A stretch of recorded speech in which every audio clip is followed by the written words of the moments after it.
Go. Hello everybody, we are Geeks Assembled. It's 4th Doctor week on the channel, but today we're not going to be hopping in the TARDIS, we're going to be hopping in the Matrix as we review the season 14 story, The Deadly Assassin. To start things off, why not go to our own decrepit husk, Lee Wilson. What do you think of The Deadly Assassin? Such a bitch. What do I think? Well, everybody, Tom Baker is my doctor, and it's many people's doctor. I grew up with him. He's my childhood hero. Deadly Assassin was different in so many ways because, hey, for one, he was on his own solo trip. He returned to Gallifrey, and he was framed. He was on trial, sort of thing. And we get to go into the Matrix. And it also, as well, it's the return of the Master, but in a form we've never seen before. It's a good story, good four-parter. I'm glad it was a four-parter because if it was a six-parter, it may have dragged a little bit. Because for me personally, when Doctor Who goes and visits Gallifrey or has anything to do with Time Lord, them sort of stories do bore me a bit because Time Lords are a bit dull. They're all pomp and ceremony, but with the Master in the mix behind the scenes, it works well. And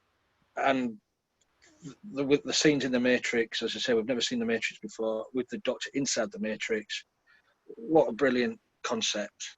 A land of imagination and dream. It's just brilliant. And say Tom's on top form. He always has been, always will be.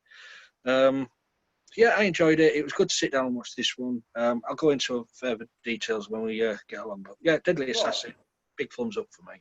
Thank you, Lee. Right, let's go over to Texas and ask Tim, what do you think of The Deadly Assassin? I think it's great. I agree with Lee 100% pretty much. But this is one of the very first stories that I saw all the way through. The way they were shown over here in Texas was quite different. And it's one of the first stories that I saw the complete story. And I still didn't understand what the hell was going on because I didn't know who the Master was.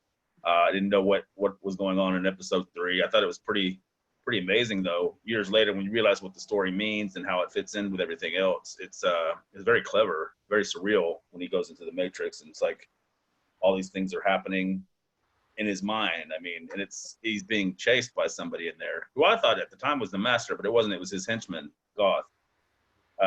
So it's a great story. It's very atypical. It's not your average story. I agree with Lee about the Time Lords now, because I think they're a bit overused sometimes, and they're always meant to be some kind of big thing. But at the time this was broadcast, it wasn't. They weren't really overused as yet. They were still kind of mysterious beings. One of the biggest complaints about this story is that rather than the mysterious beings you had seen in the war games or whatever, you had these bumbling old fools just running around and acting silly. It was all very political. But yeah, it's a great story for its time. Thank you, Tim. Right then, let's go over to Scotland and to Ethan. Yeah, I watched. Actually, the last time I watched this was I think just at the start of lockdown. But this one's actually one of my favourites, and it, as a few people have said, it's great. And for me, this one it proves that you can never beat the classics. It's Tom Baker. What more do you want? And yeah, the Time Lords are pompous, but you've got the Master back, who is my favourite Doctor Who villain. But you've got him back in a style that, when I first watched this, I watched Roger Delgado, and we didn't see the Master for like 3 years. He was gone for 3 years, and then when this guy came back, you're thinking, who's he? And so when it was the Master, we thought, oh bloody hell, what happened to him? But Peter Pratt plays him perfectly because he takes it up a notch, making him just truly scary, and he was just creepy. I mean, as time has gone by, because of the mask, it's the effects back then. But when I was a kid, he terrified me. These boggling eyes, this zombie Master, as I called him. But yeah, and you've got Angus McKay, is it, as Baruso? I always liked him as Baruso. I wish he stayed on to play Baruso, and it's a shame Baruso became a bad guy later on, which is a shame because I liked the end. One of my favorite bits, which I'll say, is at the ending with Baruso. But yeah, you've got a great battle between the Doctor and the Master.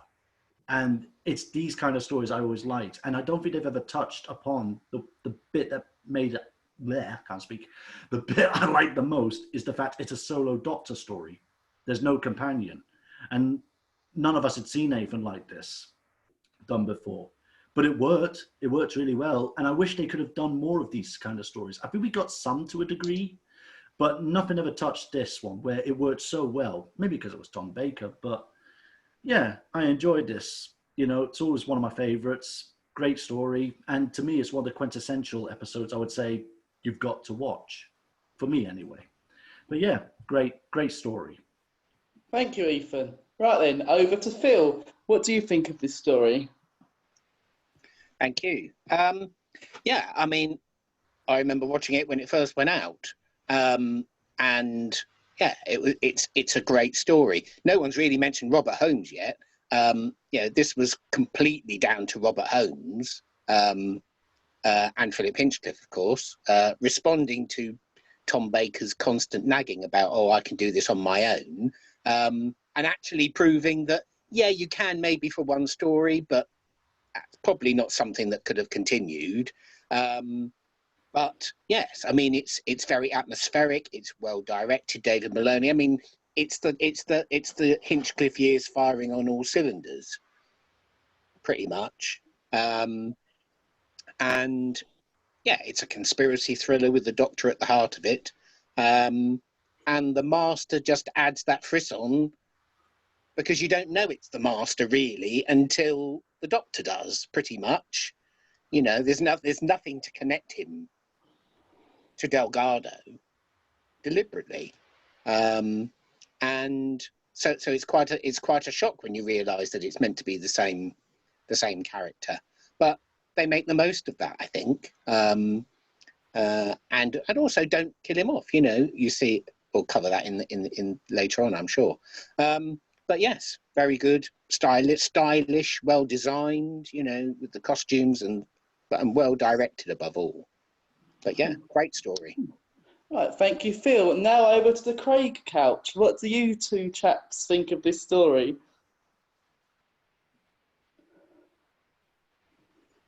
Sorry. Following on from what Phil was saying about the Hinchcliffe years, I think this was a really gothic, really stylish episode. The costumes are really slick. They were really well done. And I think it really, I think that was when they were cemented that these are what the Time Lords are, with the huge crests and, yeah, you know. And the Master's portrayal I thought was pretty scary. It reminds me of when I make like a fry up and I burn the eggs, sort of like a burnt egg's face. But it is, I mean, back then in the 70s, that would have been pretty scary for like young kids to be watching. Yeah. That. And didn't we? It was a bit of a drugs fest, really, because I mean, at the start he was having a bit of a hooker, and then there was just like smoke everywhere for. Yeah, it was almost like a sort of like we're just laughing. And then we were like, maybe the fourth Doctor will be back later when he gets the munchies. And also the I didn't the Gothic TARDIS. Yeah, really cool. Like, you know, yeah, lovely sort of like interior, like, you know. Yeah, I like that. Yeah. I like the beautiful wood and the mahogany. And the sets were lovely. So much better. Yeah. But I think you know, Tom Baker next to William Hartnell, Tom Baker's the one. He's the one that sticks in everyone's mind because it's like Staff's iconic. You know, the whole look's iconic. You know, the jelly beans. You know, fantastic. Thank you. Right then, last but not least, let's go over to Susan. What are your opening thoughts to Deadly Assassin? Do you love it or hate it? All right. Well, I love this interior as well. It's a really cool interior for the TARDIS, and it's not at all clean lines. There's no real circle, but it's just way different. And so because it's really different, that's really cool. And the other thing that I like is I like the whole sort of weak weaponry of the Time Lords. Like they got these things called stasers, and they don't actually really do anything, but they're kind of like a phaser set on stun in Star Trek, and that's pretty interesting. The other thing that's interesting about this is it's got some new characters, some new ones that actually kind of carry through. Chancellor Goth, and then Castellan Spandrel. I don't know if we ever see him again, but Cardinal Barusa. And like I always say, Barusa's a dork. Pass it on. He's you know, he's got ideas like that are just above his station, and he thinks he's a great teacher, but he's actually just really corrupt. And so I love how that corruption is brought out in the Sixth Doctor story, The Trial of the Time Lord. Anyway, and he was played by Angus MacKay. And the other person that I wanted to mention was commentator Runcible. I mean, he was like a super sunny, happy character, and to have all this crazy shit happen around him, that was just fun. And the other thing that I liked about, as an opening thought, the other thing that I really enjoy about the Deadly Assassin is the whole description of the Matrix, the Panopticon, the High Council, the Presidency, the Rassilon toys. I mean, like, there's just literally so much stuff about Time Lord existence, regeneration, using the Matrix to, know about people, and then each of the people have their whole personality in a thing, in a tube. Here's your tubular personality holder. Why don't you, if you forget yourself here, let me help you out. And anyway, so like I really enjoy this, and I love the Fourth Doctor, as you can tell. He was my first, and this may have been one of the first episodes I ever saw on public television here in the United States. It was edited a bit, like Tim said, but it was a good thing to have watched these on the telly when it was something that I didn't know that I would, really get into. And let me tell you, I've got a friend named Ramona who is so into the Time Lords, and she is so into this. And this story begins like her whole exploration. And so I just like this a lot, and I'm really glad that we had a chance to do it. Back over to you, Jake. Oh, thank you very much. Now this one, as many people who know me in our little group knows, I absolutely love this story. It's probably one of my favourites, and everyone else knows how much of a big fan of the Hinchcliffe era I am. I honestly think it's Doctor Who at its prime. I really struggle to fault any of the stories, and this is one of them. So dark and gothic, we get introduced to so many new things. We get introduced to a new iteration of the Master, played by Peter Pratt, who I think is phenomenal. He's the highlight of this episode for me. He's just this horrible, horrible person who's in so much agony, and it expresses it through hate, which I love, and it really works well with the character in this state. And as Susan was saying, it's got so many new things that get built upon, like Barusa. Look how big Barusa is in Doctor Who lore now. He's probably one next to Rassilon, probably the most well-known Time Lord, apart from the obvious Monk, Rani, and the Master, obviously. He's a total dork, though. Yeah. I remember watching this story probably when it was on Watch or Gold. I watched it with my nan, and I was like 7.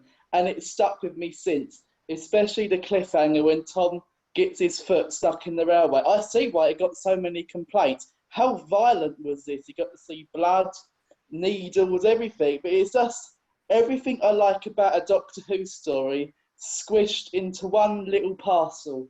And it's such a good story. And I do wish it was longer. I'm going to disagree with what Lee said. I wish it was a little bit longer, because I'd like this to have been dragged on for a little bit more. And there's honestly not one character in it that I'm like, ugh, give over, go away. I loved all of them, especially the two trappies, Engin and the other man, the one with the accent. I adored them too. I wish we got to see them more in other medias, because we haven't heard from them since. I think they're really good characters to have. Anyway, it's now the time where we talk about our favourite moments. So I'm going to start with Susan this time. What are your favourite moments of The Deadly Assassin? All right, my favorite moments are when the Doctor meets Runcible and they're like talking about like the way they were, and then I like the bit where the Castellan and what's his name? I just mentioned it. Oh God, my memory's so short. Engin. Yeah. Castellan Spandrel and coordinator Engin were like taking care of the Doctor as he was fighting it out in his brain. And it wasn't the first time he fought it out in his brain. I mean, there was the whole thing with the third Doctor, you know, and he had a judo match inside of his head with a creature. I just, you know, I pretty much love that, and I could see where Craig and stuff were talking about it being sort of a drugs trip. Anyway, like that was, you know, there was that level, and then there was also the level of, you know, the intrigue, like there was a president and an assassination, and the president had these had these powers, but nobody knew what anything was when you started this. But as you got into it, you kind of learned where this fit and that fit. And yeah, I totally leave that up to Robert Holmes. I agree with Phil. That's a big deal. And so just to keep it short, back over to you, Jake. All right, let's go back over to Phil. What are your favourite moments from Deadly Assassin? There's lots. I mean, it's hard to pick out favourite moments, really. The characters are so well formed. The whole story is so well formed. And as other people are saying, it introduces so many things that then become, in the future, completely central, really, to the background of the Doctor. Yes, the Time Lords especially, because they'd literally been sort of like, you know, rather remote controlling beings, godlike beings, and Holmes chucked that out the window, basically, and decided, well, no, if they're sending the Doctor on missions surreptitiously, then they're hypocrites. And so that's what he was exploring. You know, the appearance to everyone is that they're whiter than white and they, you know, godlike things, but actually they're no different from anyone else. Which a lot of the fans at the time hated, of course. You know, famously, I think it came last in the Doctor Who Appreciation Society poll of season 14 because fandom, you know, the sort of accepted knowledge of fandom at the time was it was dreadful because it was, you know, contradicting everything. Of course, that's exactly what Chibnall's just done with the Timeless Children. He's just upset the cart and just decided to do something different, which is exactly what Robert Holmes did back in '76. Controversial, yes, but it's an ongoing thing. So, you know, you don't know where it's going to end up because Doctor Who hasn't got a prescribed history. It's made up almost as it goes along, which is part of the fun. I think there are certainly some really, I think, scary moments. I think very powerful moments in the dreamscape. in part 3, well, at the end of part 2 and into part 3. The railway thing, I remember that being, yeah, like Jake said, you know, quite a very exciting moment. And the samurai warrior at the top of the cliff, very scary. You know, I think the whole thing is full of nightmarish images. The whole thing is a nightmare, really. And you can sort of see why it did attract so much criticism, especially from the lady herself, Mary Whitehouse. Let's mention her. She can see it in her mind's eye. And, you know, but when you look at it again now, you probably couldn't put that amount of violence on TV at that time of day now. So, you know, some of it probably was a bit over the top. Not taking anything away from it, because I think it's fantastic. But, you know, the Doctor is being physically violent, even though it is in a dreamscape. Still, if somebody had just tuned into part 3 without having seen the rest of it, it's quite violent. But, you know, it's still great drama. So, yeah. I think... Right, thank you, Phil. Jake. Well, thank you, Phil. Right then. Favourite moments on the Craig couch, please? I like the nightmare scenes were cool, and it sort of reminded me of Mind Warp. Is it Mind Warp? With the Sixth Doctor in the trial when he's going through the Matrix and then he's going into the quicksand. It reminded me of that a little bit. And I think the scenes with the Master were pretty. You know where the guy's laying there and I know the makeup was pretty good because it looked like burns and stuff. Yeah. And I felt kind of sorry for the guy a little bit. But I thought that was quite chilling, really. You know, and then he died anyway. So it was quite disturbing scenes. But they were good scenes. And Malcolm Hulke, all the classic writers like that, and Terence Dicks, and you know, they know how to write a good recipe for Doctor Who. But it was like I didn't realise it was really quite political, wasn't it? You know? And it also like applies to what's happening now. And I like the way the guy, how they sort of made up the situation. You know, he turned it around to sort of their advantage. How we can rewrite, the winner always rewrites history. You know, you know, if you win the battle, like, you know, you can rewrite it the way you want it to go. You know, Yeah. Quite interesting. Like, you know, but it was scary, man. When I think back now, that was what, 76. And I remember the scene of Mary Whitehouse as well, Philo, when she of the Doctor, and she said, and even when she says the words, she even brings herself to say the fact that kids were watching it like one episode per week, so they'd have to wait a whole week to see what happened. So her words were the images would stay in the child's mind for a whole week, and then she would say, and the last image she saw last week was of the Doctor drowning. She really made a point about it. But so, remember, like playing back in the old days when we used to go sort of like to see the movies like Roy Rogers, and you'd be like cliffhanger every time, you know, wait next week when you see what happens, you know. And that's the thing now, like everything's so immediate. You know, you can rewatch things and rewatch them to your heart's content. But the thing was that sort of made your imagination sort of stretch your imagination. Whereas now it's almost like they're supplanted with something else, and you know, they're painting it out for you, like, you know. That's why books are so important, you know, and because it's like you have to engage your imagination to bring this idea out, you know, not have it written for you, you know. But I thought it was really cool, very gothic. And I swear, one of the sets where he at least they weren't falling over. You know, the beautiful green corrugated thing that he was looking at. I'm sure that's from Destiny of the Daleks, but where he says, "Are you looking for me?" and then it gets exterminated, and then he jumps out of the way. But I don't know if they just painted it a different color. I'm not sure, but it reminded me of that a little bit. Did they have more money to play with on sets in them days? You know, as it got in the 70s, they had more money to play with. You know, I don't know, but the design was really good. It was though. good. It was pretty. It wasn't crap or nothing. No, the costumes were good as well. Yeah. So overall, it was. I think it was a great, well-written story. Well, thank you, Craig and David. Right, back over to our favourite Texan. Tim, do you have any favourite moments? Just to follow on what they were just saying, the budget was severely cut after this series as well. So that's you're right about that. Them having less money to play with in the future.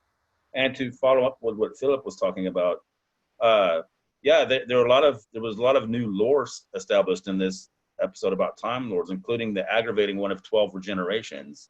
I mean, look at all the trouble that's caused over the years as the show has gone on. Because once you start to run out of doctors, you have to figure out what you're going to do.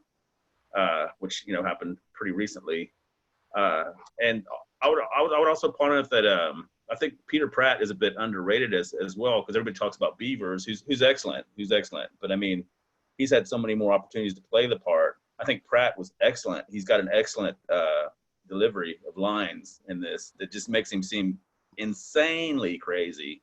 I mean, he's just chewing scenery, yeah, but I mean, he's just insane. I mean, he really is the guy at the end of his rope, and I think it gets played that way very well. As for Mary Whitehouse, what an idiot! Does she really think kids are that stupid to think that the doctor's gonna be held underwater for a week? I mean, come on, that's just dumb. She's so retarded. I mean, it's just like, come on, woman. Thank you, Tim, for that colourful. Well, I mean, that's another reason Hinchcliffe had to go, and why the budget was cut, because the BBC took her seriously, and more for them for doing so, because that scene, that final scene was literally re-edited later, and it was cut from the episode, and that was such a headache for the reconstruction crew when it came to time for the DVD. They literally had to borrow an off-air copy in the U.S. to restore that missing bit. And I mean, it's just the kind of trouble that they had to go through. But man, what a horrible woman. Anyway. Ding dong, the witch is dead. Yeah, ding dong, the witch is dead. Yeah. Thank you, Tim, for your Mary Whitehouse review. Right, over to Ethan. What are your favourite moments? Well, I agree with Craig. Not so much as a moment, but this is one of the reasons why this is one of my favourite series of Doctor Who, is the design and the gothicness of it. And I'm one of the ones who actually likes the violence, not too much, obviously, because it's Doctor Who, but I like it because it adds threat, it adds stakes, and this does add some dark stakes to it. And the gothic designs of each episode, and even the interior of the TARDIS, was fucking awesome. I love that look. I love the whole gothic, almost steampunky sort of look. But you had the Tales of Wang Chiang, which is another favorite of mine.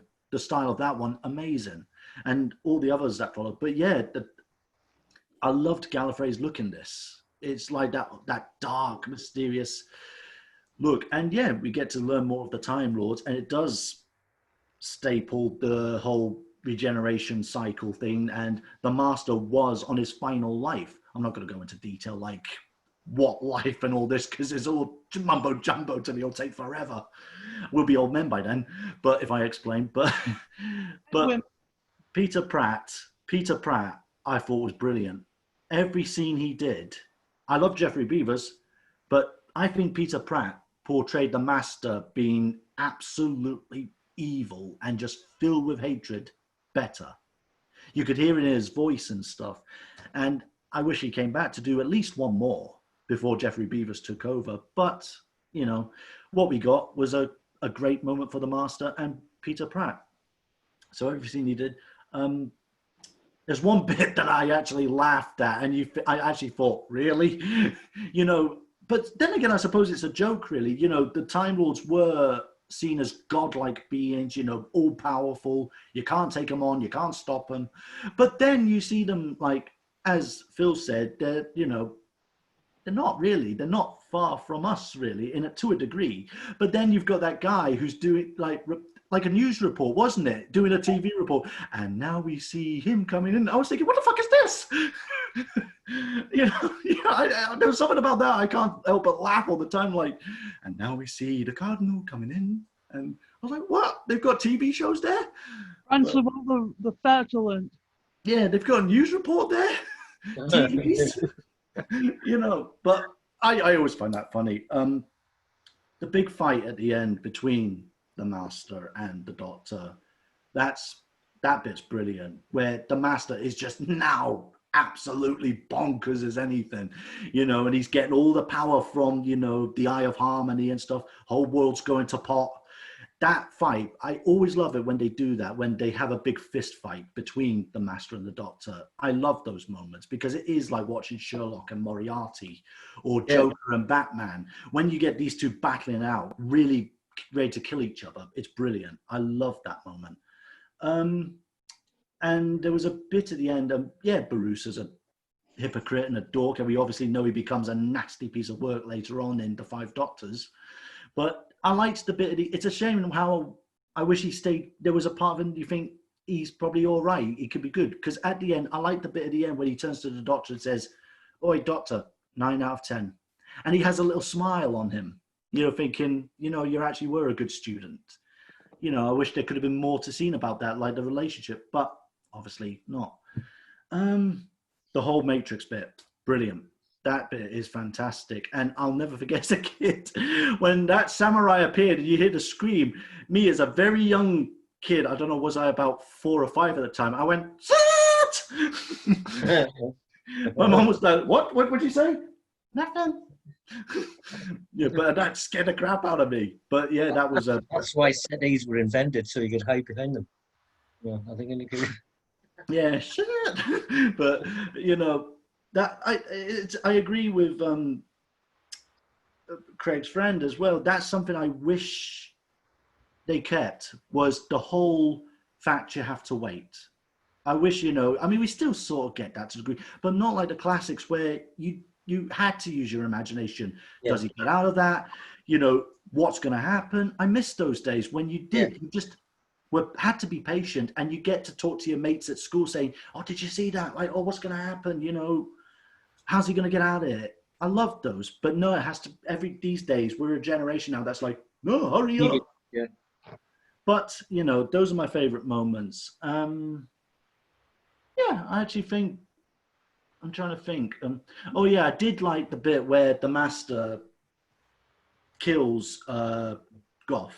That was very chilling, and the makeup for that was pretty good, like the whole burnt look. But oh, that is still quite chilling, even though it's 1976. It's chilling. I like Planet of the Daleks. Yeah, just the fact he burns this guy for failing him and stuff. But that's why I love this Master. You know, not Jeffrey Beavers, Ethan, you idiot. Peter Pratt. Peter Pratt was brilliant as the Master. But those are my favourite moments. So over to whoever's next. Me. Right. Now over to Lee. Last but not least, what are your favourite moments of Deadly Assassin? Oh, I was just thinking of my favourite moments at Panopticons. Anyways, especially in Coventry. Great days. Sorry. Yes, the set design of Panopticon was brilliant. I don't know about the reusing it for because Destiny of the Daleks was after this. But they did reuse a lot of costumes, sets. I mean, the Seal of Rassilon was first seen in Revenge of the Cybermen. Up on the wall in what's the planet? Volga. Forest. Yeah. That's it.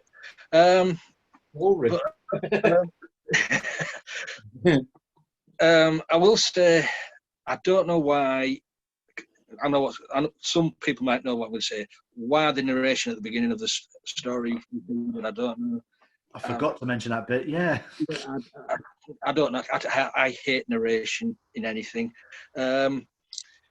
Also, as what you say, the Matrix, brilliantly done. I mean, especially when he wipes the sand and there's the clown's face laughing. That's so creepy. I mean, clowns are creepy, but thinking on it now, I mean, they might not have had the technology then, but wouldn't it have been great if you did that and there was Delgado's face laughing at him? Uh-huh.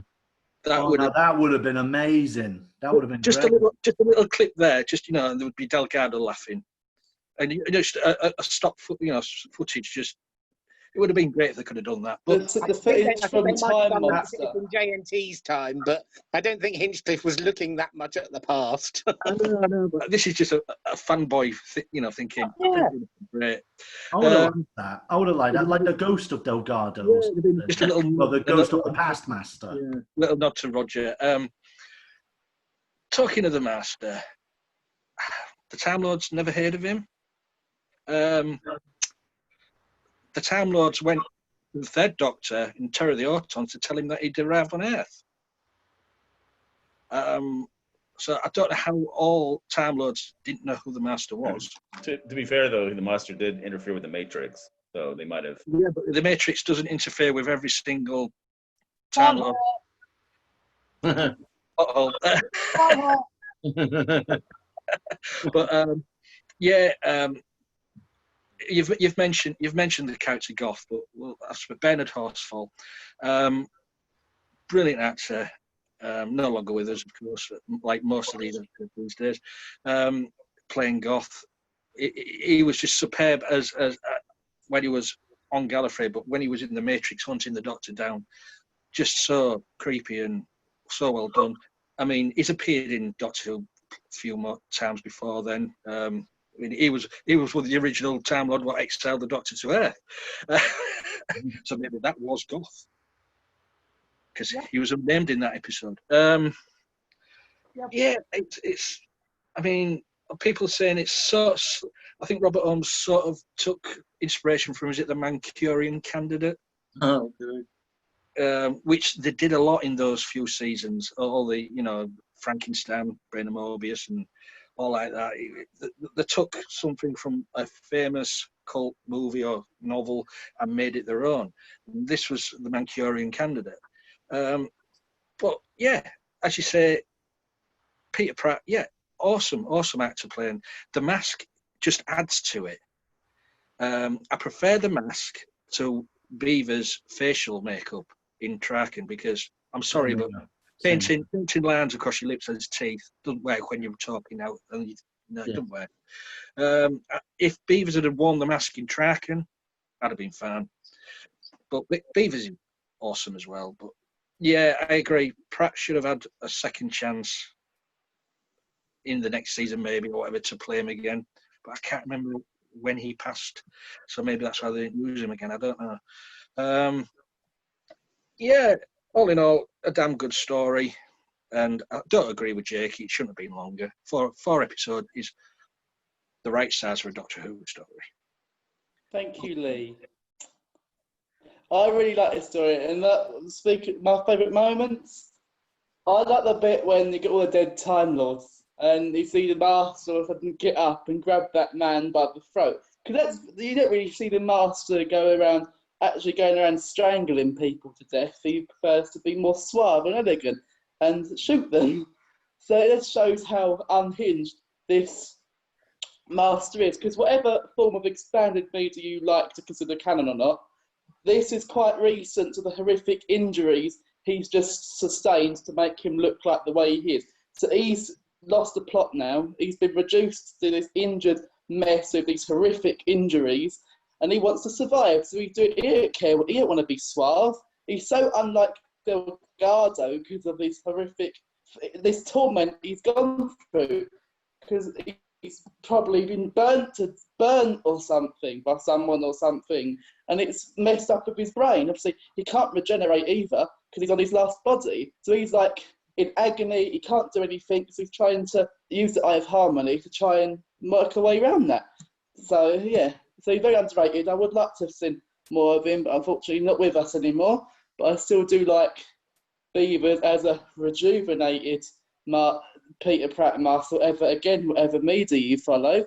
Again, I like the stuff in the Matrix. I can't really fault any of that. It's action-packed, it's scary, it's tense. We got the train tracks, the drowning, the clowns, the surgeon with that creepy squealing noise when he pops out of nowhere. But it's just a good, solid story, and it's really hard to fault when you've got these brilliant actors and costumes and set designs all in one little package of lore. Everything is as good. So we're going to go over to final say and score now from everyone. So we're going to start with Lee. What's your final say and score? Well, I've just looked up. Peter Pratt passed away in 1995, so I don't know why they didn't reuse him. I don't know. Yeah, can I just say as well, another thing what I did forget to mention which I wasn't too keen on, was the Action Man dolls. You could see there were the action. You could see there were action men with little wigs put on. I'm sorry. I know. It's 1976, but hey, it was done better in Terror of the Autons. Yeah. In the lunchbox. But here we go. Me, just my little gripes. I'm giving this a 9 out of 10. Thank you, Lee. Right then, let's go to Phil. Final say in score. Yeah, one of my, well, it's not my all-time favourite Tom Baker story, but it's so strong. It's so well produced and written and directed. The thing that nobody ever seems to talk about, which is always slight, and every time I watch it, you think, well, they've either got the wrong dub, and it's because they, is right at the very opening thing where you see this cloaked figure escape into the shadows when the Doctor first lands, and you hear that, you're a fool to venture into my domain, or whatever it is, I can't remember now. But he's too agile. I mean, that's clearly Goth, because it's not the Master's cloak, it's Goth's cloak.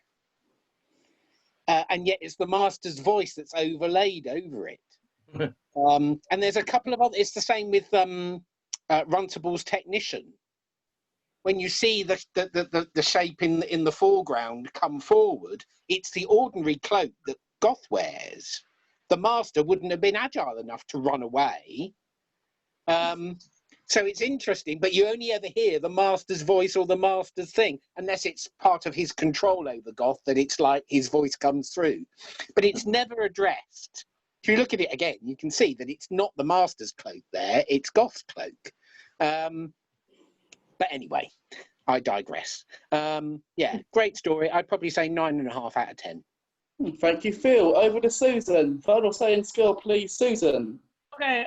First things first. The thing that I was noticing about Peter Pratt is that he only did like 2 or 3 more things after this, and one must have been on stage before he was done with his career. So he was involved from 60 to 80, or 60 to 80 something, and then he was done. And the thing with the Master is that this desiccated corpse Master probably inspired the 1980 and 1983 Emperor of the Empire in Star Wars, because the cloak, the phase, yeah, you're right. Yeah, that's right. And and so I mean, it was like there was a lot of this stuff in this story carried out into more public or more popular culture. That's what I'm trying to say. Anyway, yeah, I really loved it. Enjoyed seeing it. I love Robert Holmes. I really do love his storytelling, and I love how everything he does sort of ends up being a double act of, there's always two, and they're either foils for each other or they're buddies. And I mean, wow, what a great writer. And yeah, it's a great story. I'll give it a 9.5. Well, thank you. Thank you, Susan. Right then, over to Craig and David. What are your favourite final say in school? Can we say the 9? Yeah, we think a 9. Oh, thank you very much. That is quick and easy. Was it the Jelly Babies compulsory? Was it actually lemon sherbets that he started? Or was it always jelly babies? Okay, right. Just want to clear that up. Right, thank you, chaps. Right, over to Ethan. What are your final say in school? Well, as it's been mentioned, it is a strong story. It's not like the best Tom Baker story. It's not like it's not one of the best ones, but like one of his, but I'm losing my plot to speak here. It's a great episode. and it's one of my very favorites, you know, and I always recommend, I would put it on the list of like best Master episodes. So I would say if you want a list of them, I would go through it, and this is one of them. Unlike Goff, I'm going to give it a 10 out of 10. Oh, thank you very much. I do love it, and it holds its place in my heart. So Thank yeah, you. 10 out of 10 for Thank that you, one. Ethan. Right now, saving the best till last. Texas Tim, what's your final saying score? Well, it's always been one of my favorite stories. I think it holds up pretty well. I'm going to give it a 10. It's an easy 10 for me. I've always enjoyed it. Thank you very much. Oh, I guess it's my turn now. Right, this, obviously, as earlier, is one of my best favourite stories of all time. Robert Holmes is probably my favourite writer for Doctor Who. Point blank, he's great. I've liked all his stories he's done, and this is no different. So I'm going to give this a masterful 10 out of 10. Now... So you didn't like it then? Yeah, no, I hated it. It's shit. Anyway, I'd like to thank all these lovely chaps for joining us. And chapettes. Sorry, Susan. And I hope to see you all next month as we try not to sink as we review Frontios for 5th Doctor Week. So if you want to take part, don't forget to message us on Facebook, Twitter and Instagram. Hit that bell, leave a comment and let us know. Do you hate Mary Whitehouse as much as Tim do? Anyway, we'll see you next time. Bye-bye! Bye-bye, Duggan. Bye-bye.